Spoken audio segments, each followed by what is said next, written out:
is Matthew Peluso, and today I'm going to be talking a little bit about what mental illness looks like in the general population of the United States, and more specifically, what it looks like in the military, and some solutions to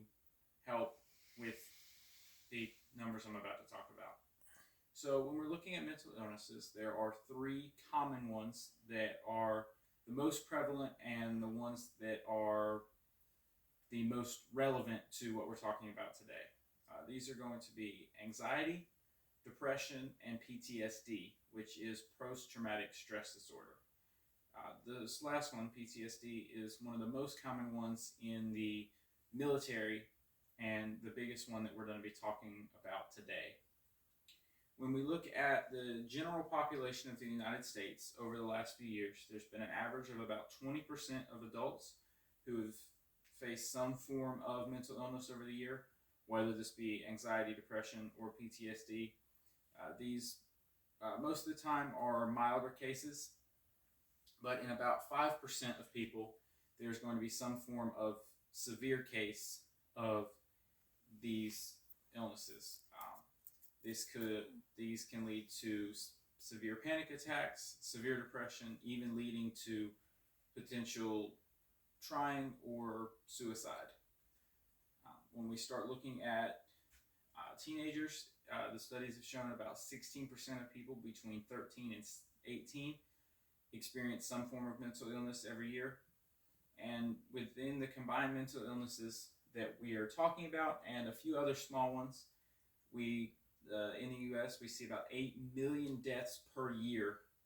due to mental illness. When we start looking at the military, the studies have found that as high as 20% of active duty and veterans suffer from some form of PTSD, and nearly 6,000 active duty and veterans commit suicide every year. So there are some treatment options available for people suffering with these. This can include therapy sessions, or there are some medications that can be prescribed, and stuff like group sessions and things like that. In a lot of cases, there are times when people need to be hospitalized for it, or have somebody to help them,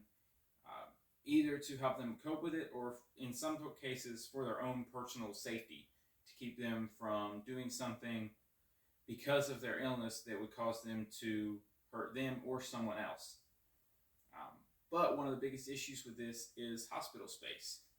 In some cases, it is hours to a hospital, even out of state. These can be proved to be very expensive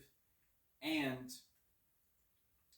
limited because there are so few of them around. Even people who can get to one sometimes can't get into one due to lack of beds and lack of space in the hospital. We also find a shortage of people who can help as far as caregivers and other services needed to help treat mental illness, and people to help identify these issues in people before they get severe in the courses of these illnesses. When we start looking at some of the different solutions that I think the federal government could help with, the first one would be providing subsidies and money to local organizations to help build hospitals, find staff to help treat people, find staff to help identify it early in people before it starts causing major issues. The government could step in and just build these hospitals and staff them with government employees, but I believe that by them giving subsidies to local groups, you have people who are closer to the community and more trusted by the local groups than the federal government just setting it up by themselves. They can also invest a lot of money into programs to help identify these issues before they get bad, and help look at some of the signs that can not show themselves as what would be considered depression or anxiety or something, but could actually be indicators of one of these mental illnesses, and treatment options before these start getting really too serious. When you looking as far as what they can do in the military, I think there's a lot of very similar things that should be done, whether this is putting therapists in the military for easy access to active duty service members through VA hospitals for veterans, and other areas like this that could really use a lot of help as far as people getting the help they need before it goes too far, with help from the government, and putting people in a position to where there are people that can see these issues arising in the military and in veterans. So overall, that is kind of the biggest things as far as these mental illnesses through the military, and what I believe the government should do to help with them. So thank you.